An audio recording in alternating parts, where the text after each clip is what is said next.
«Свет и цвет» с таким названием в музее Минерзи открылась выставка французского художника Жана Луи Бонами. Более 40 работ, которые написаны в разных жанрах, за последние 10 лет первыми увидели мои коллеги, и они готовы поделиться впечатлениями. В Музее изобразительных искусств имени Степана Дмитриевича Эрзи открылась выставка французского художника Жана Луи Бонами. Она получила название «Свет и цвет».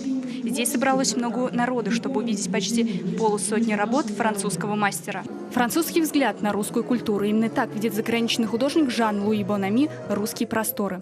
Такую живописную любовь к далекой от него России он почерпнул из книг и живописи. Конечно, когда начинает создаваться картина, то первое – это линия. Но что потом идет, это, конечно же, цвет и свет.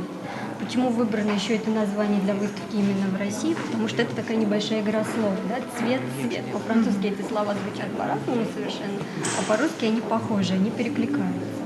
Устроить выставку своих картин именно в Саранске он решил потому, что с Мордовией его теперь связывает почти кровное родство. Супруга художника родилась здесь. На ее исторической родине он впервые, но уже так полюбил мордовский колорит. Наконец-то мы здесь, мне очень интересно. И если это родина моих предков, с одной стороны, по материнской линии, конечно, это здорово увидеть и